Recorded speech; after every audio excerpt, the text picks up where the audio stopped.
One, it's my privilege to call to order this November 5th, 2025 meeting of the James City County Planning Commission. Ms. Istenis, would you please call the roll? Dr. Haskins. Here. Dr. Haskins is an at-large member. Dr. Allman. Mr. May. Here. Mr. May represents the Powhatan District. Mr. Everson. Here. Mr. Everson represents the Stonehouse District. Mr. Rogers. Here. Mr. Rogers represents the Berkeley District. Mr. Polster. Here. Mr. Polster represents the Jamestown District. Mr. Haldeman. Here. Mr. Haldeman is an at-large member and will be presiding over this meeting as the chair of the commission. I'm Susan Istenis. I'm the director of planning for James City County. It's my pleasure to serve as secretary to the commission.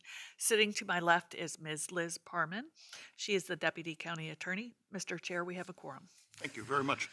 We now have time for public comment. This is an opportunity to address the Planning Commission on any subject not subject to a public hearing this evening. Each speaker has 3 minutes to speak, and I'd appreciate it if you'd give your name and address. I don't have any speaker cards, but if anybody would like to address the commission at this time, you're welcome to do so. Seeing none, we'll move on to the reports of the commission. Neither committee met, I know. Mr. Everson? I have the report for the policy committee back in September. Gotcha. Go now. Yeah, feel free. First, I'd like to apologize for not being prepared for this report on our October 1st, 2025 meeting. The policy committee met on September 11th, 25, with our sole discussion being ordinance 25-0005, equine stocking rates. All members of the policy committee were present, plus Sarah Probst, principal planner, and representatives from the Colonial Soil and Water District. Ms. Probst provided an overview of the current state of equine stocking within James City County. Currently, horse farms and stables are allowed in R4 residential plan communities, R6 low-density residential residential district without limitations on stocking rate or the number of horses. R8 rural residential districts allow up to 50 animals by right and over 50 by SUP. Further, the A1 General Agricultural District allows horse farms, riding stables, and the keeping of horses by right, with a limitation of 7 horses per acre. The PL District Public Lands allows riding stables by SUP with no stocking levels. Additionally, the code does not define horses separate from livestock, nor defines riding stables or any reference to non-commercial animal keeping. Ms. Probst identified the problem as a lack of specificity in the code, leading to potential for overgrazing, which can result in increased bacteria and erosion that can negatively impact our waterways. The Colonial Soil and Water District folks conducted a study in 2019. They found that there did not appear to be more than 7 horses per acre. However, many of the properties showed degradation due to overgrazing. The Colonial Board made a number of recommendations to include reduction of the stocking rate, conduct a survey to establish the number of horses in the county, and provide assistance to horse owners regarding best practices. After Ms. Probst's overview of the issue, discussion among committee members ensued. There were a number of questions regarding different definitions and the requirements of Chesapeake Bay ordinance as it relates to horses. The Colonial Soil and Water District folks indicated that it is difficult to regulate what happens on agricultural lands. Mr. Polster pointed out that the watersheds related to the Chickahominy River had previously been reviewed. At that time, there was consternation that 7 horses per acre was extreme. He further stated his support for an SUP for business uses to establish standards. Mr. Polster stated that the standards laid out by Colonial Water and Soil Conservation District made sense for businesses, but not sure about private owners. Mr. Polster proposed a number of performance standards for horse-related business. There followed an extended discussion regarding the enforcement of any SUP requirements. Essentially, a complaint comes to the county and they investigate. Staff indicated that equine businesses are better positioned to comply with any requirements than an individual horse owner. Ms. Pro summed up that the committee has an interest in setting a stocking rate, and if you want to exceed it, you will need a SUP. This by right process was establish certain standards that must be complied with. The committee agreed that by right standards should be developed. If the standards were met in full, an application for an equine facility would be handled administratively. If not, an SUP would be required. The committee further agreed that usable acres would exclude the RPA and the footprint of any buildings. There ensued an extended discussion of specific requirements for not only by right, but also an SUP. The meeting adjourned at 4:11 p.m. and will meet again at 3 p.m. next Thursday to review the equine ordinance. I hope I captured it for those who were there. Any questions, concerns? Thank you. Thank you very much. Moving on to the consent agenda. Consent agenda items are deemed non-controversial. However, a planning commissioner may pull any item for discussion. There is one item for consideration, that being the minutes of the October 1st, 2025 meeting. Would any commissioner like to pull that item or make a motion? Motion to approve? Thank you. All in favor? Aye. Aye. Motion approved. We'll move on to public hearings. The first of which is case number MP 25-0005, Z 25-007, 6810 Richmond Road, the Williamsburg Pottery Proffer, pardon me, and master plan amendment. This public hearing was opened at our last meeting and then deferred. And my understanding is, Mr. Sirico, the applicant wants to defer again? That is correct. The applicant needs a little bit more time to work with staff and a newly acquired attorney to work on proffers. Right. I have one speaker card. You can sit down. Thank you. I have one speaker card. I should say that if anybody who speaks to this matter tonight will not be able to speak when the public hearing is continued next month. So you're welcome. The first speaker card is Mr. Nugent. I'm sure I butchered that. I'm sorry. Are you Mr. Scott Nugent? No? And would anybody else like to address the commission on this? Okay. Seeing none, may I have a motion, please, to defer the public hearing until our next meeting in December? I'll make a motion that we defer Z 25-007 and MP 25-005, 6810 Richmond Road, Williamsburg, Pottery, Proffer, till the December Planning Commission meeting. Thank you. Ms. Istenis, would you please call the roll? Call the Mr. Polster, Aye. Mr. Rogers, Aye. Mr. Everson, Aye. Mr. May, Aye. Dr. Haskins, Aye. Mr. Haldeman. Aye. Motion carries. Thank you. Our next public hearing is Z 25-0006 and MP 25-0004, Proffer and Master Plan Amendment for Ford's Colony Master Plan, Ford's Village. Ms. Reisinger, good evening. Good evening, Mr. Chair and members of the Commission. Mr. Graham Corson of AES Consulting Engineers and Mr. Vernon Getty of Getty, Harris, Frank, and Hickman have applied on behalf of Ford's Village LLC to amend the proffers and master plan for the Ford's Village development located at 3889 News Road. The property is zoned R4 residential plan community with proffers, is inside the primary service area, and is designated as low-density residential on the 2045 Comprehensive Plan Land Use Map. The Ford's Village proffers and master plan were previously amended in 2022, which allowed a total of 470 independent living units and assisted living, memory care, and skilled nursing units. Specifically, 270 independent living dwellings were shown in the CCRC A, B, and C land areas, and 75 independent living apartments and 125 assisted living, memory care, and skilled nursing units were shown in the CCRC D land area.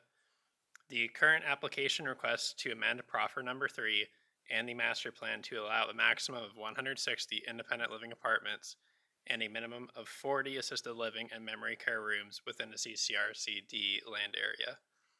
Overall, the CCRD land area will continue to have no more than 200 independent living apartments and assisted living, memory care, and skilled nursing rooms, Any property will continue to have no more than 470 units or rooms. The application also proposes amending the recreational amenities provided in Proffer number 13 so that beauty and barber salons and libraries are optional amenities in the CCRCD land area, so that courtyards are not required in CCRCD, and so that physicians' offices, home health, and pharmacy uses are not listed as optional amenities in CCRCD. Finally, the application proposes amending Proffer number 17 so that up to 100 building permits may be issued in the CCRC A, B, and C land areas prior to construction commencing in CCRCD. This was increased from the 50 building permits allowed in the current proffers. While no changes are proposed to the cash contributions in Proffer number 5, the potential increased proportion of independent living apartments would result in an increased overall dollar amount of cash contributions to the county. Additionally, the proposed changes are expected to continue to have a positive overall fiscal impact. Regarding traffic impacts, the traffic impact analysis submitted with the 2022 application accounted for a total of 516 units and rooms. As shown in attachment number 5 in your packet, the applicant's traffic engineer presented a comparison between the estimated trips with 516 units and the estimated trips for a scenario of 470 units, comprised of 75 independent living apartments and 125 assisted living and memory care rooms in CCRCD. The comparison showed a decrease of 8 a.m. peak hour trips and 20 p.m. peak hour trips. Per the Institute of Transportation Engineers 11th edition trip generation manual, assisted living and memory care rooms are estimated to generate more trips compared to independent living apartments, meaning that a unit mixture which would increase the number of independent living units would be expected to have less trips generated. Staff finds that the development is anticipated to have a positive fiscal impact, that the development is not anticipated to generate student enrollment or impacts on schools, that the application is not expected to result in an increased number of trips, and that appropriate amenities are provided for the development. However, the application does not propose 20% of units affordable to the 0 to 80% AMI range, as recommended in the comprehensive plan. Overall, staff finds that this application is generally consistent with the zoning ordinance, applicable policies, and the comprehensive plan. Staff recommends that the Planning Commission recommend approval of this application to the Board of Supervisors, subject to the proposed proffers. I'll be happy to answer any questions you have at this time, and the applicant team is in attendance. Thank you. Any questions, Ms. Reisiger? I have, no, that's okay. Never mind. Thank you. Are there any disclosures on the part of the commissioners? Seeing none, no, thank you. We'll open the public hearing. Mr. Getty, good evening. Welcome. Thank you. Mr. Chairman, members of the commission, I'm Vernon Getty. My pleasure to be here representing the applicant, Fry Development. Also here, Mr. Jeff Wormers, who's president of Fry, Allie Gorman, who's director of new development, and Graham Corson with AES Consulting Engineers. You may remember Fry from 3 years ago when this amendment we're now seeking to amend was approved. They are a developer based in Norfolk. They have a long-standing commitment to thoughtful community building with a proven track record. And you may have heard they have the award-winning developments at the East Beach in Norfolk, a tremendous redevelopment project, award-winning, and then the Cavalier Residences at the Cavalier Hotel in Virginia Beach. Their philosophy involves world-class master planning, pedestrian scale streetscapes, timeless architecture and placemaking, respect for the land, collaboration with key stakeholders, and thank Morgan working with us on this amendment. Been a very collaborative and good process as always, and a focus on quality of life. Fry is committed to delivering a walkable, connected environment, vibrant community here that supports the county's aging population, promotes independence, wellness, and aging in place, and provides a variety of senior housing and life care options at diverse price points. And I will point out, this CCRC, as approved and under this new proposal, is different than, its business model is different than many of the existing CCRCs here, which you pay a large entrance fee when you go in and pay monthly service fees. This will be a monthly rental model where you can go in, simply lease a unit, pay monthly rent. It makes it much more accessible to folks. Why we're back before you is after having been involved in Ford's Village since 2019, the original senior living facility developer operator, RUI, exited stage left in December of 2024, citing changed market conditions and other factors. They had been involved for 5 years, and in fact, in the early days, had been leading the charge in this project. But because of that, the original proffers had a very specific mix of units based on the RUI model. The master plan had a very specific layout based on the RUI model. So we need to be back to amend those to give us the flexibility to move a new operator in.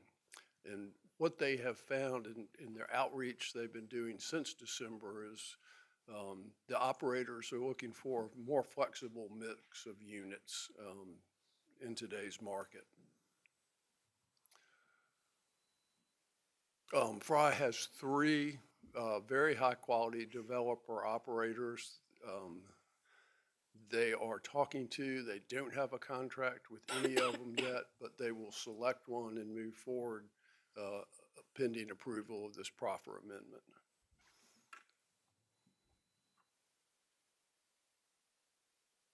This is the existing master plan, and if I can get the cursor working.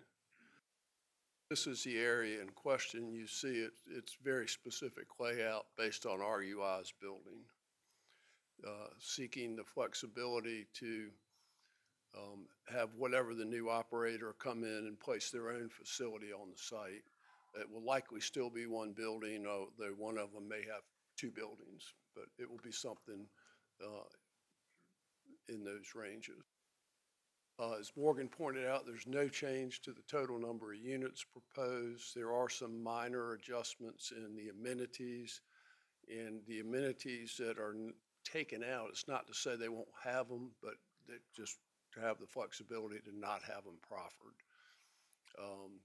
They are requesting to increase the limit of 50 building permits to 100 prior to the senior living facilities foundation being poured, given where they are and the desire to start creating a real sense of place at Ford's Village. And I would point out that the second half of that phasing proffer hasn't changed, which provides that they can do no more than 175 units before a CO is issued for the senior living building. That remains intact. With that, we'd be glad to answer any questions you have and would ask you to recommend approval to the Board of Supervisors. Thank you. Any questions of Mr. Getty? Mr. Polster? I don't know if it's a question or clarification, but as you know, we did an update to the Powhatan Watershed Master Plan, and part of that was being driven by increased levels of precipitation. And in fact, the board in April of 2025 approved a new set of stormwater criteria to try to accommodate those issues of increased rainfall and to ensure that the BMPs and the outfalls all function correctly for it. And so when I looked at your community impact statement for it in the Section 8 and then in your conclusion for the stormwater, it appeared to me, and you all can confirm this, but the SSCs that you reference in there have been superseded for that. Having said that, when I take a look at sheet number 6 of your master plan, it specifically states that the SSCs to be applied here are of the date when you come to the site plan.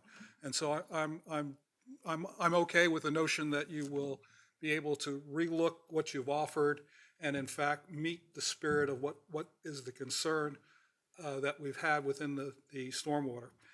Having said that, I also was very impressed with the idea, which was also identified in the Powhatan Stormwater Master Plan, is for the flooding because of the increased water.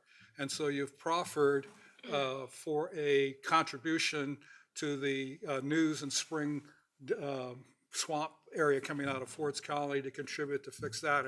And if I recall, one of your compatriots who lived in Spring Hill when we had the hurricane was cut off both there and on News Road.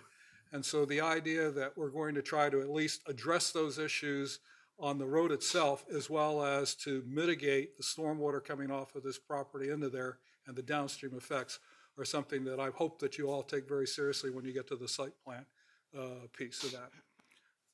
In brief response to that, I did have the opportunity to talk to Graham before the meeting, and they are aware of the new SCC and in fact have a plan to incorporate the newest ones in the site plan for this property. Thank you very much. That was it for me. Yeah, you're welcome. Any other questions of Mr. Getty?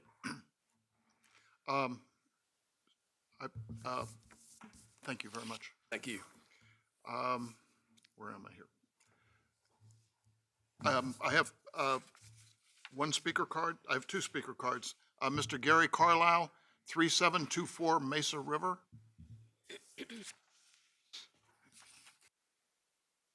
Welcome. Chairman, I'm Gary Carlisle, and I live at 3724 Mesa River in Monticello Woods, which borders on the Ford's Village proposal. I have 5 great concerns with the report that you were provided by the staff. The first one being the reduction of 85 skilled nursing, assisted living, and memory care units. As you know, the 2022 approved PAP, which was led by Supervisor Eisenhower, was based on building the memory care, assisted living, skilled nursing first before anything else got built. James City County needs assisted living, memory care, and skilled nursing, and to go from 125 to 40 is just unsat. Wrong direction, wrong emphasis. The second thing is on the vehicle trips. I drive the News Road, Monticello Avenue every day living in Monticello Woods. To anybody that believes that we're going to reduce 85 assisted living, skilled nursing beds that can't drive, and we're putting 85 apartments in that are all going to have 1 or 2 vehicles that will be driving through that intersection. And for those that don't live in our area, that's a terrible intersection. Somebody's doing crazy math to say that we're going to reduce the amount of vehicles through there at a peak hour. I'm not concerned necessarily at that peak hour. It's every day. It is not uncommon to wait at that signal of News and Monticello and not be able to get through because of the backup. And to add 85 additional homes or apartments is just wrong. On top of that, we're building 66 new phase 4 townhomes in the settlement right across that all empty onto Monticello Avenue and has to go through that intersection.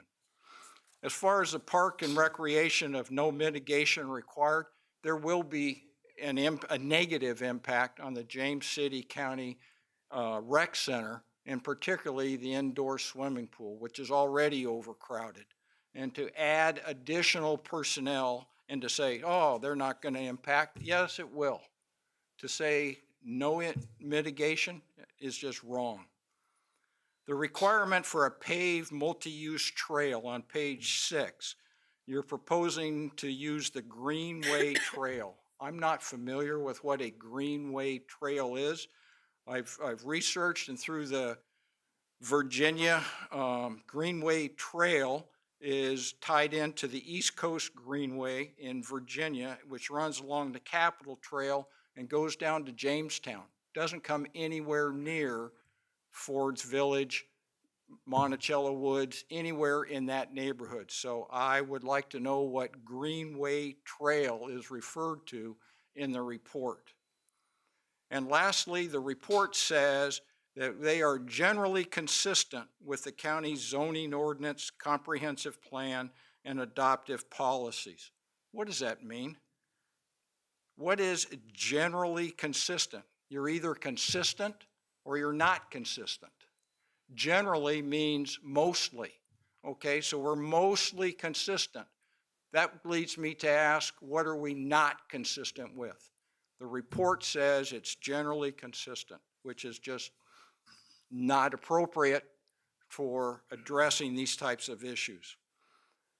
I thank you. I request that you consider these comments and do not support the reduction proposed in the amendment of the skilled nursing and the beds. Thank you. Thank you very much. Mr. Doug Harbini?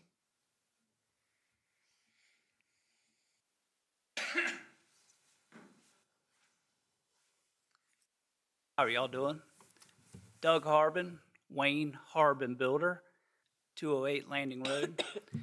I'm up here because I was asked, gosh, it's probably been 2 years ago when this project was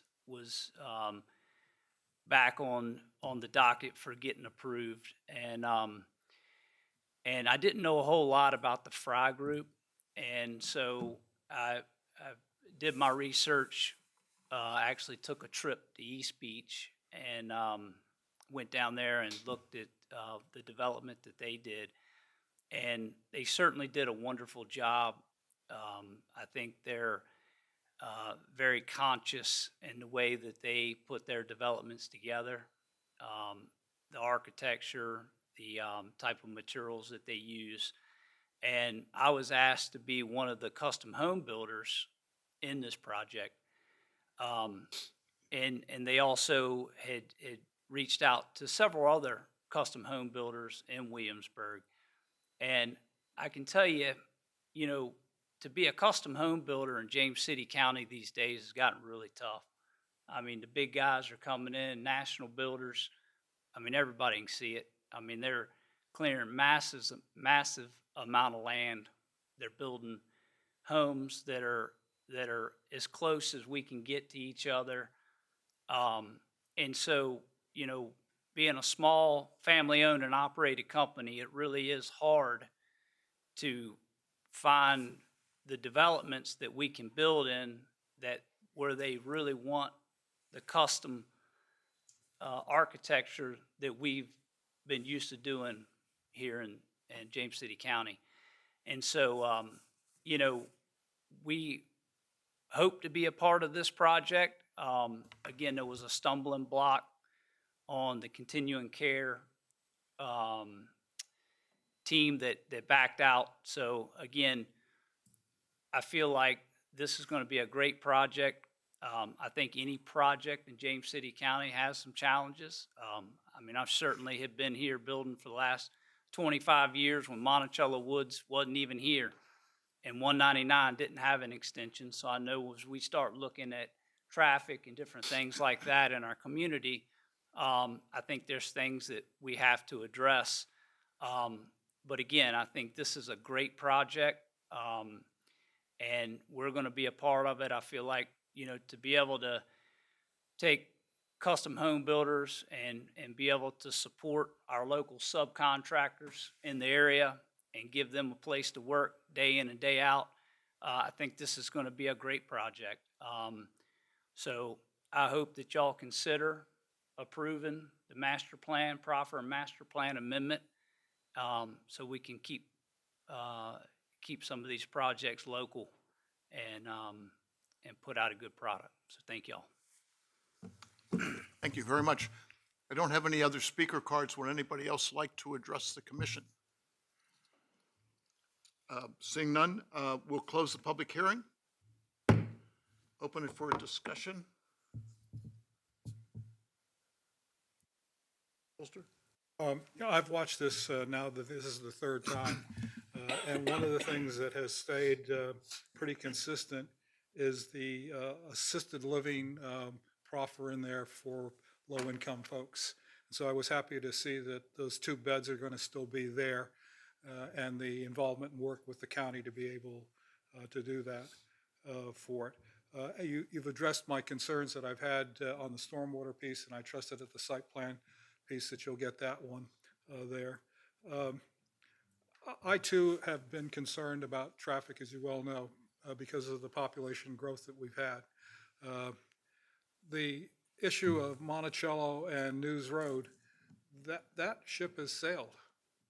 I know every time we've had a project on the Monticello Road here, it comes down to not only is the traffic grown, but there is nothing that the VDOT guys can do to fix that. As a matter of fact, as most of you know, about maybe 3 years ago, they redid the intersection at News Road and Monticello, which was the last throw of the dice to be able to try to fix the traffic issue and the volumes. So it's never going to get better, unfortunately, for it. And so the only solution to the Monticello News Road is that you put 4 lanes on News Road and you put 6 lanes on Monticello. And the likelihood of that happening isn't going to occur. So we're kind of stuck with where we are for it. Once again, I think that when we look at a TIA, we have a tendency to look at the intersections. In fact, it's the total amount of traffic that's on there, not only during the peak hours, but for the entire day. And so when you take a look at the VDOT numbers for it, it just, once again, it's more capacity than you can put out. It ends up that because of the traffic problems on that road, most of you may be aware that people cut through Powhatan Secondary and Powhatan Woods to get to Monticello, so they don't have to get to that intersection. And the same thing is true for folks on Ironbound trying to get through to Monticello. They cut through the shopping center where the gas station is there. And that's the workarounds that we have. So I'm sorry that we can't do anything more about the traffic issue for it. But having said that, I am supportive of this project for some of the reasons I've talked about before. Thank you. Mr. Everson? Based on the public comment here, is there a reason why we went from 125 to 40 on memory care?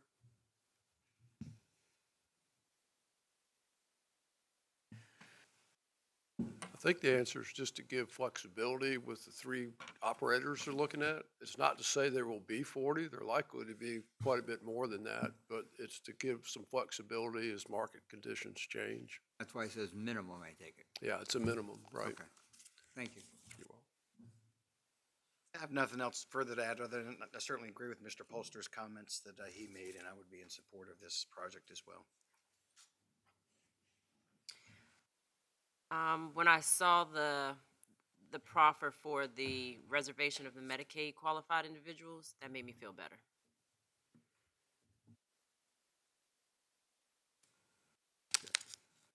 This is my 3rd go-round with this project. The first one was the 2008, much larger project, I think upwards of 800 homes. And I was part of a community group that fought this bitterly and lost. We went down in flames. When it came up again in 2022, I was on the Planning Commission by that time, and I voted in favor of it because it was so much better than the first project. And so as I read through this, I was trying to decide, is this, I don't think it should be here.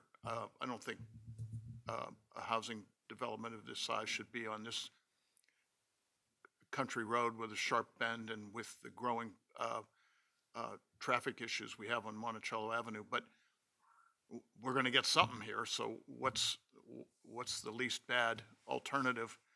And I was trying to compare the two. It's not easy. I know there's a better cash proffer and so forth.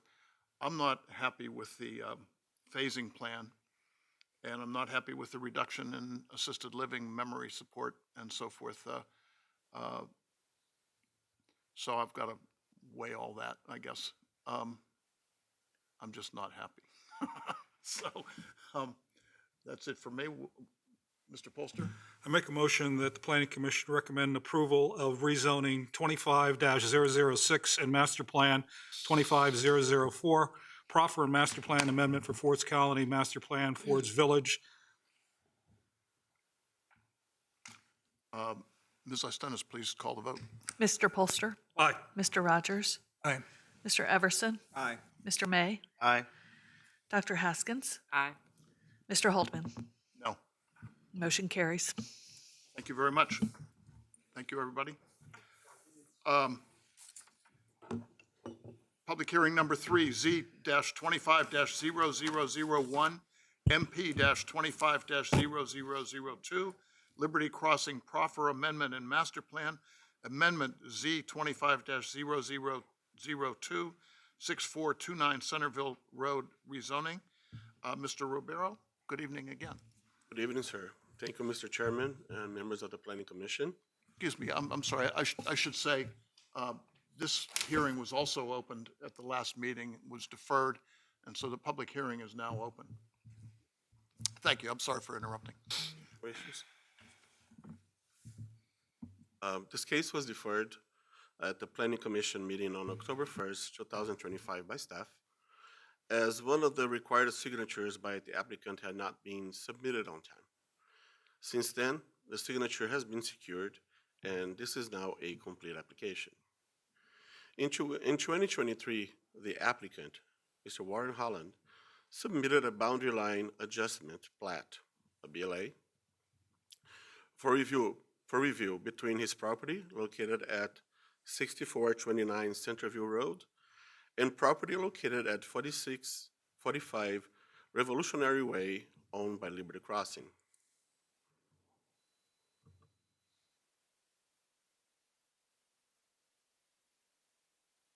Okay.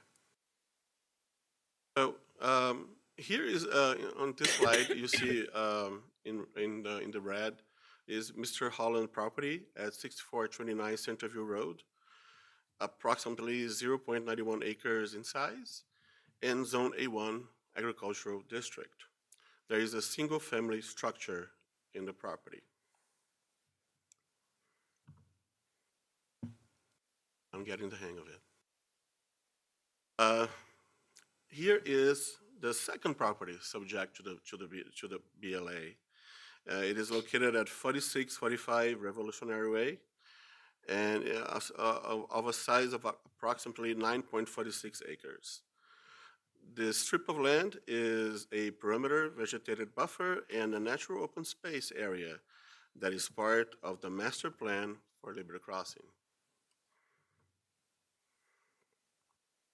So this is the BLA plat that was submitted for review. In red is Mr. Holland's property, and Liberty Crossing property is in orange. The purpose of the BLA is to adjust the property lines between both parcels, to remove a portion of land from Liberty's Crossing perimeter buffer and natural open space, you can see on the hatched area, and incorporate into Mr. Holland's property, and remove portion of Mr. Holland's property and incorporate into Liberty Crossing buffer and natural open space area. Now, the review and approval of a BLA is an administrative process. However, during the review of the BLA, staff became aware that approximately 0.188 acres, or approximately 8,000 square feet of land, would be removed from the master plan. This reduction in area impacts the density and development data of the approved master plan for Liberty Crossing, and therefore, prior to the BLA being approved by staff, legislative review and approval is necessary. Additionally, the properties subject to the BLA have different zoning designations. The portion of Liberty Crossing buffer area zone mixed use will need to be rezoned to A1, which is the zoning designation of Mr. Holland's property. And the property of Mr. Holland's, and the portion of Mr. Holland's property zone A1 need to be rezoned to mixed use to match the current zoning of Liberty Crossing buffer area. So tonight, we have two proposals in front of you for your consideration. Proposal number one is rezoning 25-0001, master plan -25-002, which is to rezone a portion of Liberty Crossing perimeter buffer natural open space from MU mixed use to A1. And proposal number two is the rezoning -25-002 to rezone a portion of Mr. Holland's property from A1 agricultural district to MU mixed use. Staff has reviewed both applications and found no negative impacts.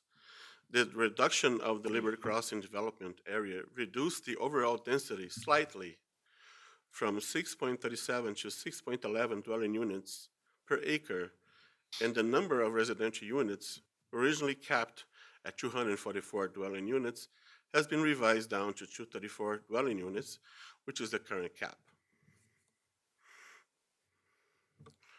Now, finally, here's just to illustrate the different moving portions.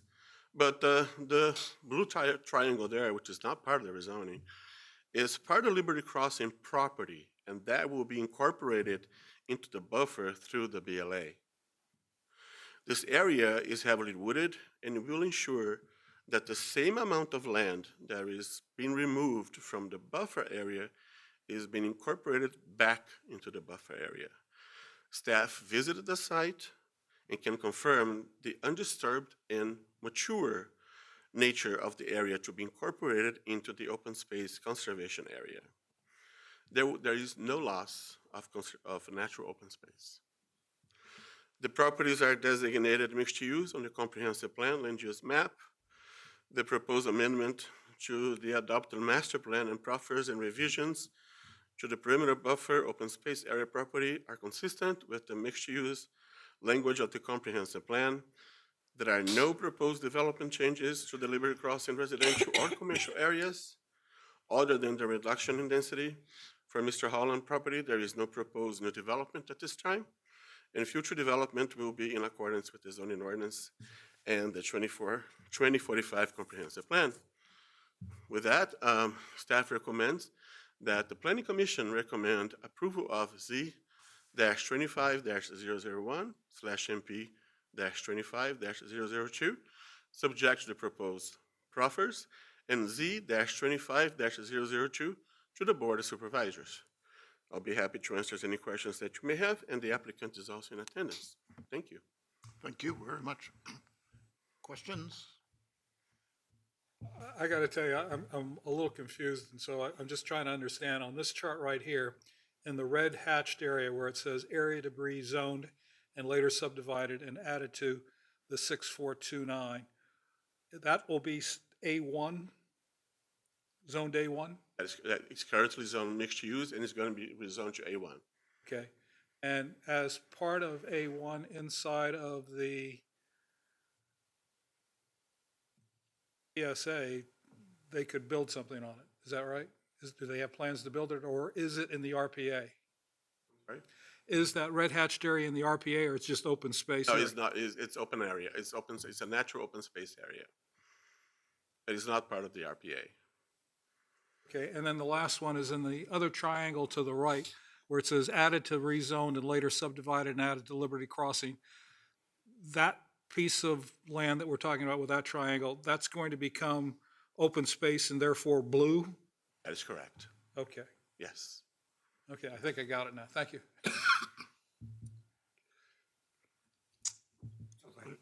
So the house that's there will stay there, right?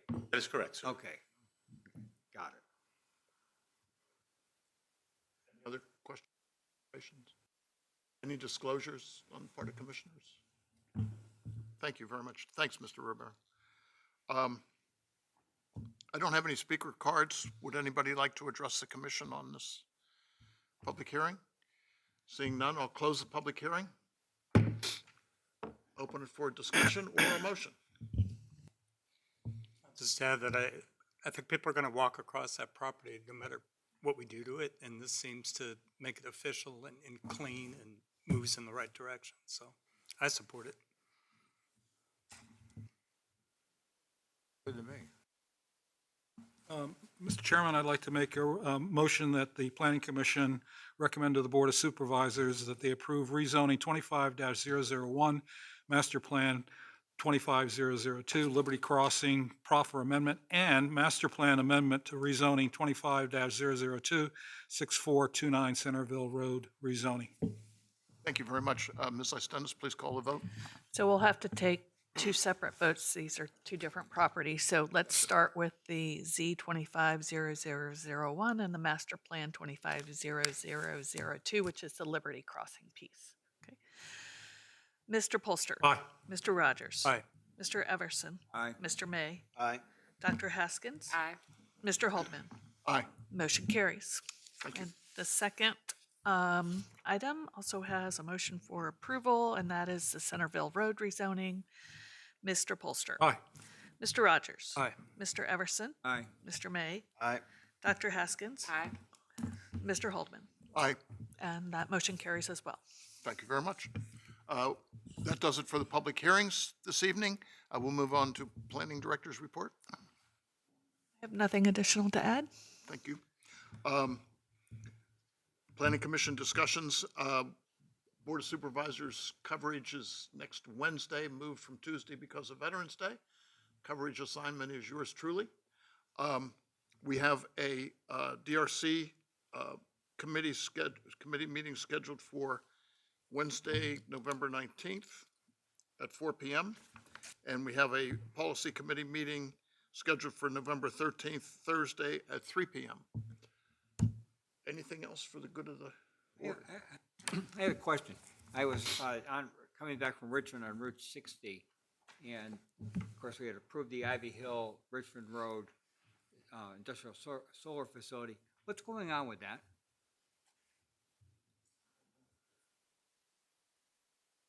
I don't know offhand. Tom, do you have any idea? Okay. I was just curious. Tom says no site plan's been submitted, so.